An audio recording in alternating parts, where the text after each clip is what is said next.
बिस्मिल्लाहिर्रहमानिर्रहीम। अल्लाहुम्मा सल्ली अला सय्यदना मुहम्मदिन व अला आलि मुहम्मदिन।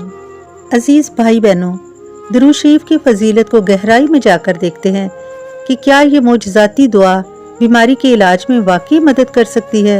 हम में से बहुत से ऐसे अफराद हैं जो लाइलाज बीमारियों में मुब्तला हैं और शिद्दत से इलाज की तलाश कर रहे हैं, मुख्तलिफ अद्वियात आजमा रहे हैं और मुख्तलिफ इलाज करवा रहे हैं, लेकिन सिर्फ बेबसी और मायूसी के सिवा कुछ भी नहीं। फिर यहीं से दुरूद शरीफ का तसव्वुर हमारे जहनों में पैदा होता है। जैसा कि हम बीमारियों को पेचीदा समझते हैं, तो हमारे लिए सोचना एक फितरी अमल है कि क्या दुरूद पाक हमारी इन लाइलाज बीमारियों को ख़त्म करके हमारी ज़िंदगियों में कोई फ़र्क ला सकता है। ऐसा ही एक किस्सा एक बाबा जी का है।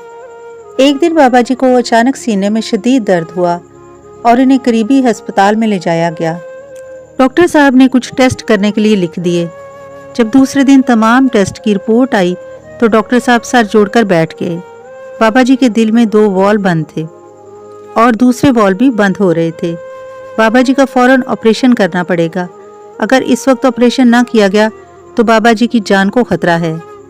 बाबा जी को जब ऑपरेशन के लिए बताया गया तो उन्होंने कहा कि जो आप बेहतर समझते हैं। डॉक्टर साहिबा ने जब ऑपरेशन शुरू करने का सोचा तो बाबा जी की उम्र देखी, 60 साल से ज़्यादा उम्र के बाबा जी और बदन में खून की कमी। ऑपरेशन को कुछ दिनों के लिए रोक दिया गया ताकि ब्लड लेवल ठीक हो सके। 2-3 दिन के बाद जब दोबारा बाबा जी के सारे टेस्ट हुए तो उनके वॉल्व काम कर रहे थे। डॉक्टर साहब हैरान थे कि बाबा जी ने ऐसी कौन सी दवाई इस्तेमाल की है। बाबा जी आपने क्या अमल किया? तमाम डॉक्टरों ने पूछा। बाबा जी ने नहायत इत्मीनान से कहा कि बेटा, जब आपने मुझे ऑपरेशन का बताया तो इस वक्त से मैं नहायत ही अदब और पुरखलूस मोहब्बत से अपने प्यारे आका नबी करीम सल्लल्लाहु अलैहि वसल्लम पर लगातार दुरूद शरीफ भेज रहा हूँ। ये सब इस दुरूद पाक की करामात है। मैं बिल्कुल तंदुरुस्त और तवाना महसूस करता हूँ। इस कहानी से जाहिर होता है कि दुरूद शरीफ से इलाज और शफा का मुंह बोलता सबूत है कि जितना आप खलूस तवज्जो और अदब से दुरूद पढ़ेंगे, इतनी जल्दी ही आप पर करामात जाहिर होंगे। फिर इंसान को सेहत याबी भी मिलती है और कामयाबी भी मिलती है।